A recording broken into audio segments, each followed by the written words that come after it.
Welcome, everyone. So glad you are here with us for the session with creating structures for effective family management. Family engagement, sorry, not management. Effective family engagement doesn't just happen in schools because effective partnerships don't just magically occur. Listen to a group of principals and chief early childhood officers that have worked to develop and sustain structures for effective family engagement. And we have Gracie McKenzie with us as a presenter, and co-presenters Kim Grubb, Joshua Williams, Mandy Sagrisi. I don't think I got that right, and Thad Elmore. So thank you all for being here today, and you all take it away. Thank you so much. I am going to share just a few quick slides about best practices in regards to family engagement, and I'm going to hand it over to the folks who are really on the ground doing this work. So I'm the Family Friendly Schools Director with the Pritchard Committee for Academic Excellence. All the folks who are speaking to you today have went through that process. I'm not going to go in depth about that process, but you'll find a link to it in your notes in the breakout room. Just high level overview, we do know that when this work happens effectively, that students do better at every point along the educational pipeline.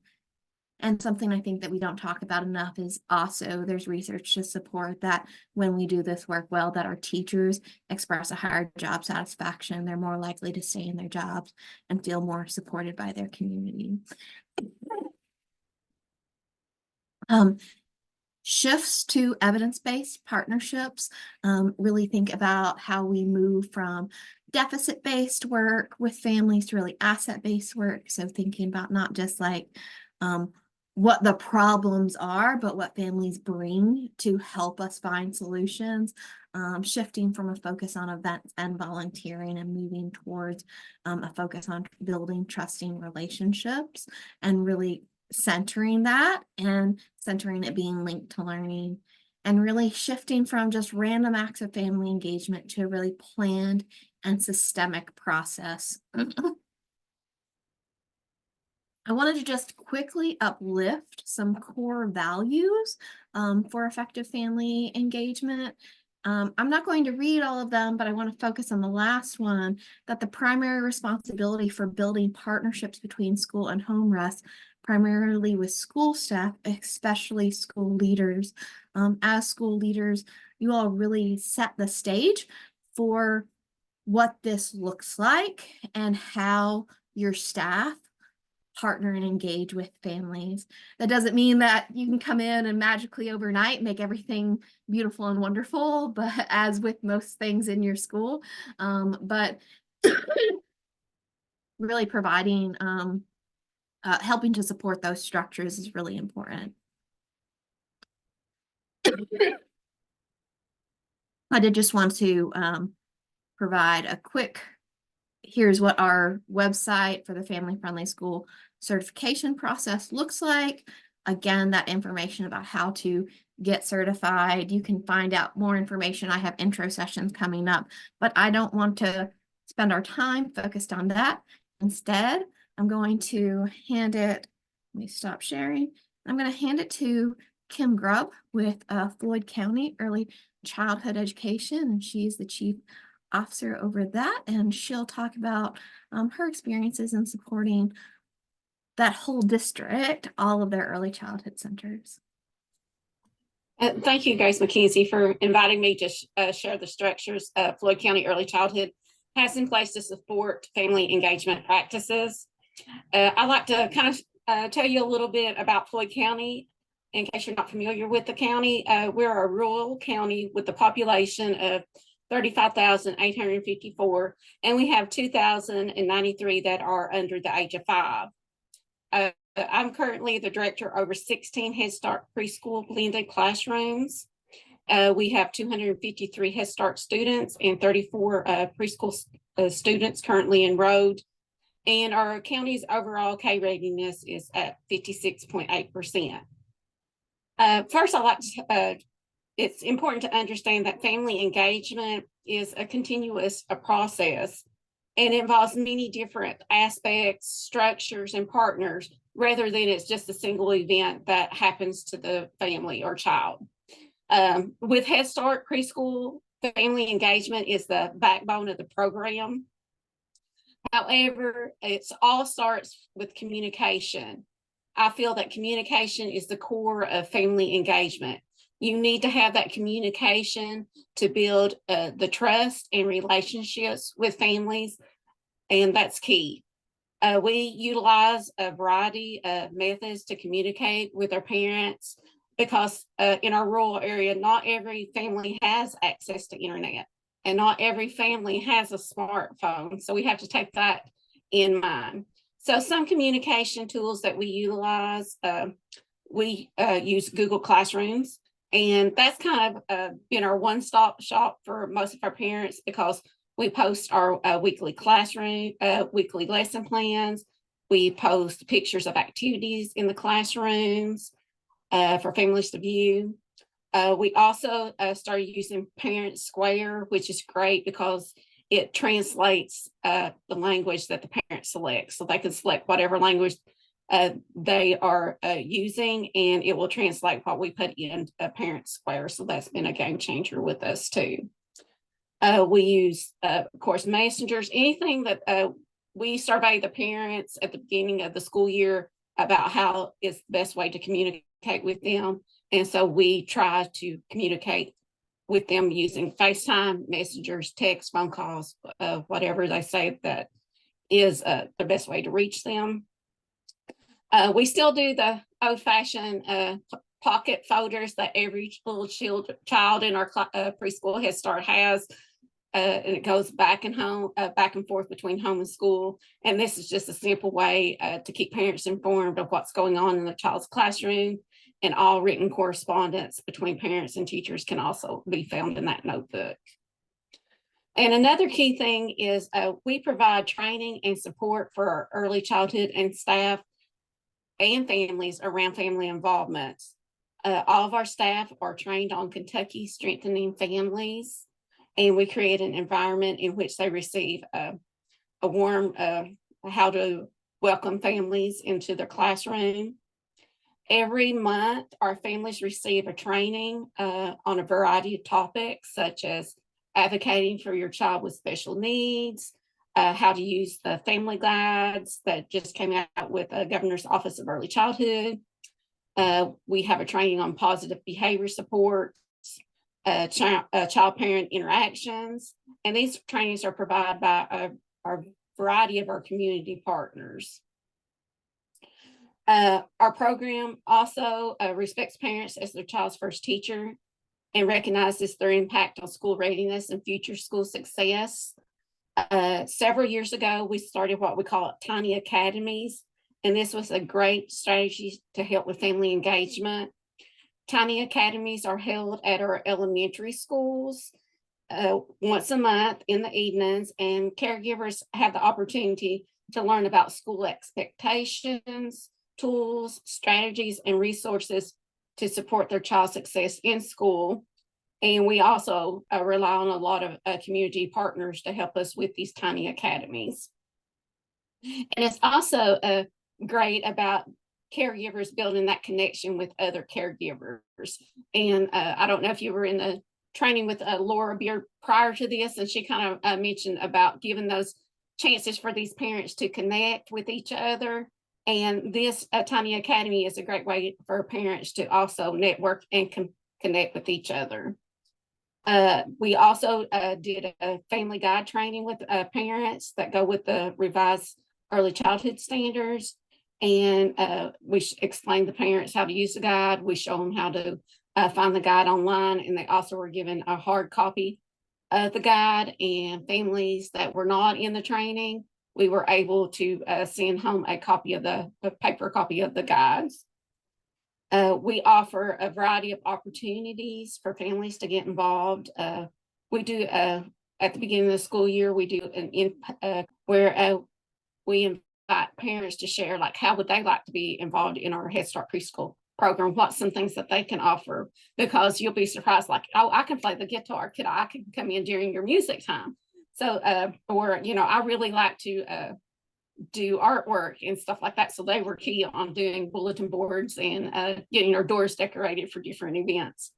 And also, it helps us better understand the child's learning styles and any concerns and their hopes and goals for their child when they fill out that curriculum input at the beginning of the school year. And we revisit that curriculum input at least 3 more times during the year, because parents' ideas can change over time. So we use those also. Kim, Mhm. thank you so much. That was your That's 5 a lot. minutes. I am going to say that each of our speakers have a limited amount of time, but you're welcome. I'm sure they would all welcome you to follow up with them. We wanted to allow for each of the levels of the grade levels. And so Kim's representing early childhood, and now I'm going to hand it off to Mr. Joshua Williams, who will talk about the elementary level. Hello and greetings from Fayette County Public Schools. My name is Josh Williams. I'm principal at Brenda Cowan Elementary here in Fayette County. I'll show you a few slides. One is about our school. We were named after Lieutenant Brenda Cowan. She's the first African-American female firefighter in Fayette County. And she tragically passed in the line of duty. For our school, we opened 5 years ago. We are a Title I school. We are a majority minority school. And everything that we do revolves around our pillars. Our first pillar is service. We do that in Brenda Cowan's honor. Our next one is our 3rd grade reading pledge. Our third one is our arts integration, and then global competency. And we are 47% white, 19% African American, 16% Asian, 17% other. So we have a very diverse population. We are 23% EL, and we are 52% of our staff is free and reduced. One of the things that we do in order to engage families, our school, we are an art school. And so we offer arts enrichment opportunities to all of our kids. Our kids start taking piano in kindergarten. They also start taking dance. We have a piano lab, and we have a professional grade dance studio. We do musicals at every grade level. Everything that we do is during the day. So all kids have access, and we do our musicals around the schedule that allows parents to be present. So we do multiples of all of the musicals that we have. I'll kind of show you all a little, I guess a little snippet about that. Let me see. And then I'll go into like the things that we do as far as communicating to get parent involvement.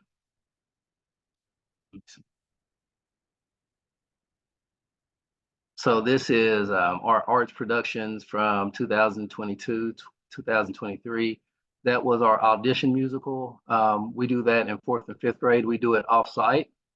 That one we did at the downtown Pam Miller Art Center as a black box theater. We do professional sound and professional lightings for those. And then up here are different musicals. The Claw, I believe that was our 3rd grade musical. The Very Gingerbread Man was our kindergarten. And so, and then these are just the different areas that we offer in arts as well. We have band, orchestra. Our kids, we offer enrichment in drama, music, dance, media arts, visual arts. As a Title I school, we decided that we wanted to enrich our students and provide the opportunities. So we serve our local kids, and that's it. But we do feel like it has helped us improve significantly in getting student engagement and parents engagement, because the parents help support all the productions. In order to get parent involvement, some of the things that we do is one of the things we have is we communicate through our newsletter and through social media. We have a large social media presence, and it's very interactive. It's very engaging. We do competitions where we had a costume where our staff all of our grade levels dressed up, and the parents got to vote, family, through likes, which one they like. We do a monthly newsletter where we include the information from our pillars. All of our staff are a part of one pillar, and each pillar, part of their vision and mission is community engagement. And so for our PBIS group, they started January with Ring in the New Year. And if we beat last year's attendance, then we have a ring pop party. And then we include all the dates of the events that we have. We do a lot of offerings, like we have basketball, we have our musical production. We do a minimum of 2 field trips, and we get the parents' input on those. We have the student of the month. And then up at the top, we have each committee. So our literacy committee, we do real read. So we have parents that volunteer and come in and read. The parents are very active in finding volunteers to do it. They go into all the classrooms. For our service leadership, we do a service week in Brenda Cowan's honor. So we have a food drive going on this month. The kids participate in a choice board for activities that they can do with their families. Here's a choice board of different service projects that they can do with their families as well. We have volunteers from the community, firefighters come and they work with our students. Also, part of our service committee, we adopted a nursing home up the street. So our families, they get Christmas gifts for every resident. And as a staff, we go over and we do holiday caroling every winter. For arts, this is the musical. We also have people within the community that come in. This was a local musician that came in during lunch and presented and just played for our kids. We have a global competence committee where each month we focus on a different theme. This one was ASL read alouds because we do have a deaf and hard of hearing program. Mr. Williams, that's going to be your time. And so I'm going to invite other folks to reach out if they have other questions. It's okay. It's really hard to talk about your school and what's going well there in 5 minutes, and especially those family engagement structures added in there. I'm going to hand it over to Mandy Sagersey with Washington County Middle School. Hello, everybody. Let me share my screen here. There we go. So I am principal at Washington County Middle School. We are a small 6 through 8 middle school. We have about 200 students. I began this work 2019 with the pilot program with the Printer Committee, and started here at the middle school as interventionist, transitioned to the high school where we at Washington County High School became the first high school in Kentucky to be family friendly certified. So very proud of that. Came back here to the middle school last year as principal and became certified last year, and then was recertified this past summer as well. So I just wanted to go through each of the kind of 5 areas for that family friendly certification and kind of touch on some things that we have done here at Washington County Middle School that we've seen success with. Let's see if it'll work. There we go. So under relationship building, we have in the past few years really had an increase in our EL population. Last year we held a festival of voice is kind of what we called it. And it was open district wide. Our elementary, our feeder school also has had an influx in EL students. So we really wanted to just provide a time for our families to come together and really let their voices be heard. And it was really just a great success. We got a lot of great ideas from that as far as how we communicate, just how we need to change some processes for ourselves to help be more accommodating to our families in need. So, that was a great success. One thing that we did as one of our staff work days prior to kind of professional development days is I had received a training several years ago, and it's called the Poverty Simulator.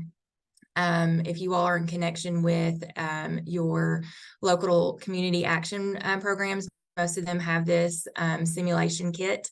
And they came, and this was such a wonderful event for our staff. It's fun, it's engaging, it puts them in the life of a family, in poverty, and they have to live a month in the life. It's still something that, a year and a half ago that we did it, that we still reference to, and we bring back up into conversation, and was really such an eye-opening mind shift change for our staff. And we had everybody participate. We had instructional assistants, district personnel came and participated in this as well.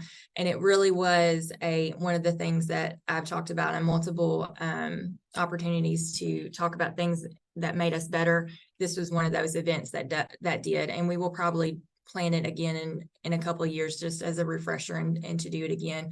But it was also a good community partnership program, because as you see, all of those people came and helped facilitate this program, because it takes a lot of volunteers to do that, and people were willing to come and help give back to our staff. So if anything from today, I hope you take that away and invest and look into that. Another thing that we constantly are trying to do is to get family feedback. It just helps us build relationships. We have parent surveys. You can click on those links and it takes you to just the Google Forms that we put out. Anytime we had an event, we would ask the same questions just to see, show that growth over time. And then those were the 2 questions that we have really targeted here recently. My family has an adult at Washington County Middle School who we feel is our point of contact. This year we have implemented homerooms that will travel. So our 6th grade homeroom teachers will stay with that student all 3 years that they're at Washington County Middle School. So we're really, based on feedback that we've gotten, have really kind of honed in so families do know who their point of contact is for our school. And then also we always want families to feel that they are respected and treated with respect when they're here. NTI Day. So we're on NTI Day today. We were yesterday. So once we go back to school, hopefully tomorrow, we'll push out another survey to get family input, ways that we can tweak that process, ways that we can make it better for our family. So anything that we can do to get family input has been really successful. This year, we've had more success by sending home paper copies. Years past, the digital was pretty sufficient in getting good results, but this year we've kind of noticed a slack on that, so we've been sending home paper copies, and that has helped as well. Communication. This was something that I really hit hard when I became principal here, was focusing on 2-way communication, not just calling and sending a text, not just leaving a voicemail, not just sending an email, but making sure that we don't count contacting a family if we only made the contact. They have to either answer us, respond back. So making sure that 2-way communication was there. These charts are just some fun things that I did to kind of incentivize our staff to get them, gung-ho about it, create that culture. We did McDonald's drinks, we did donuts. We're doing another one right now, dialing for drinks for the month of January. So it's something silly, something fun, but it gets them, motivated as well, especially in these long winter months. Another thing is our family engagement activities, just being more intentional and looking to have activities that reach everybody. One thing that we did was our family paint night. We literally, after school one day, took ceiling tiles out of the ceiling.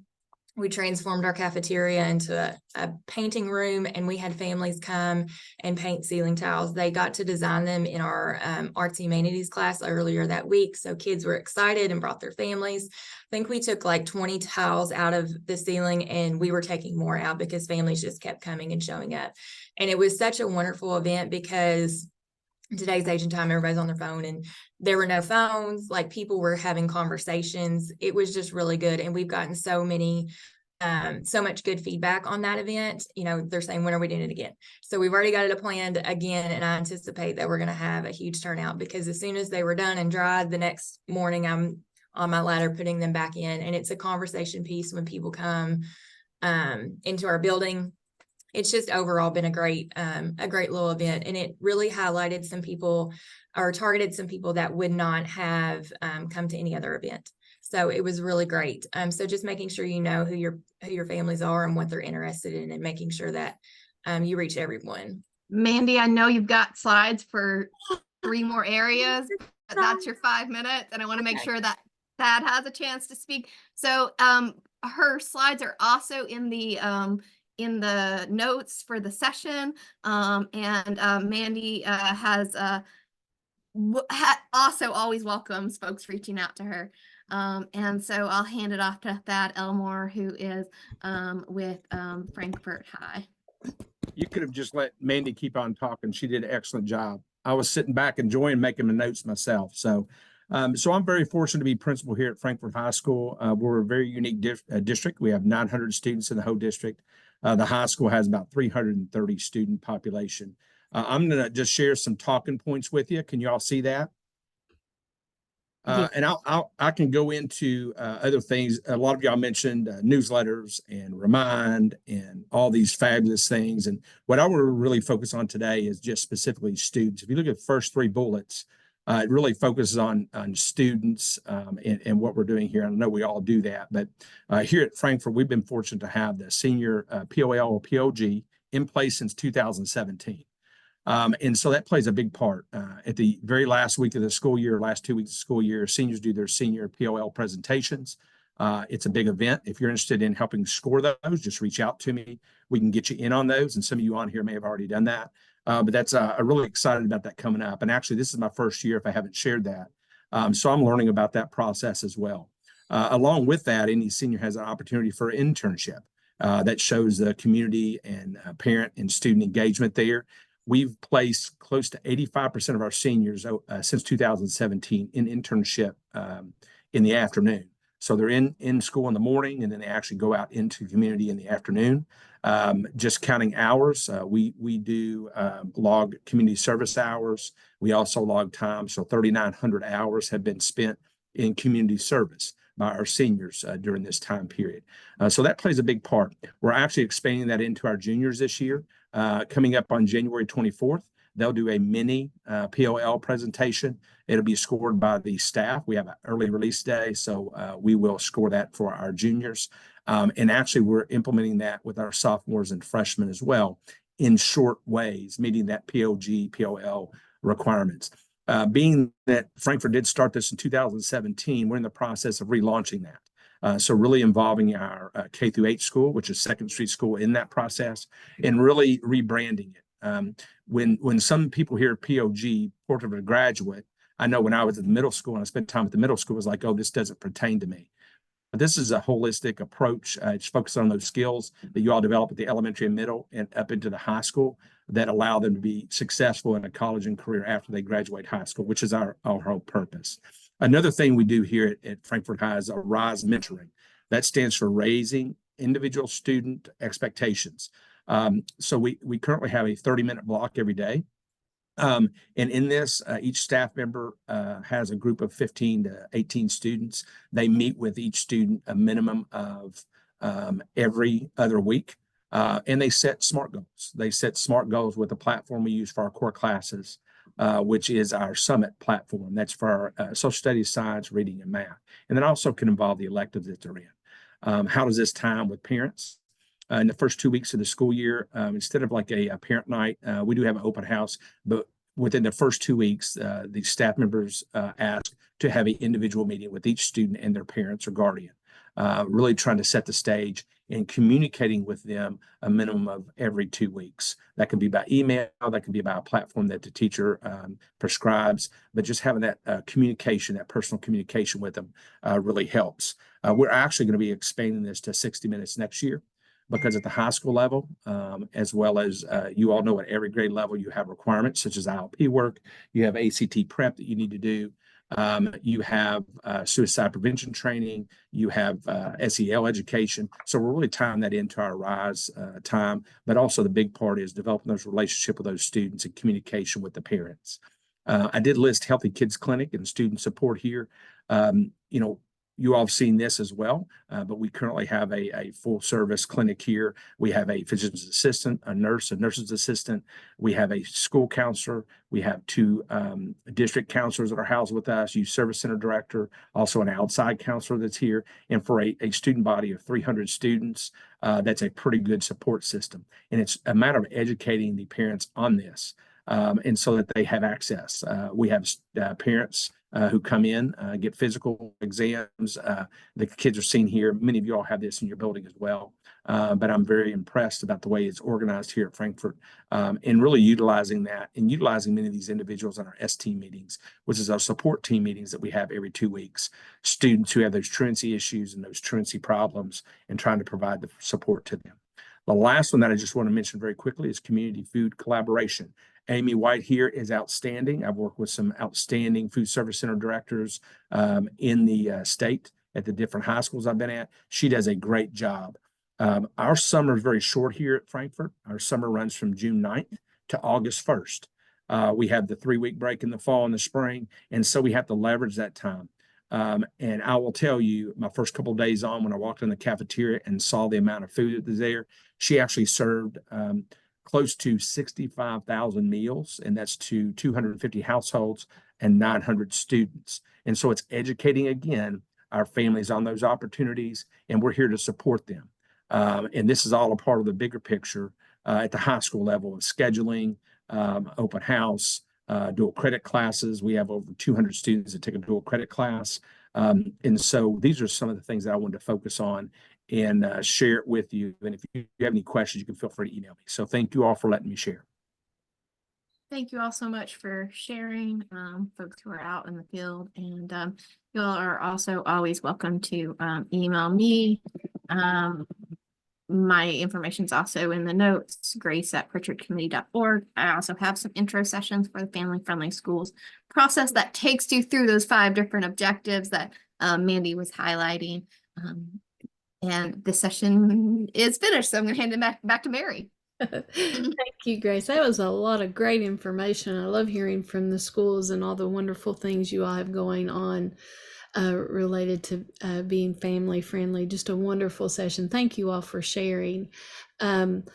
That is the end. If there's no questions of this session, I am going to drop back into the chat the evaluation form for the day so that you can be working on that if you don't already have it open, and to be able to submit that to get your ELA credit for the day. The last session, you'll notice, is by your co-op, and so what you can do is we will start those sessions at 2:40.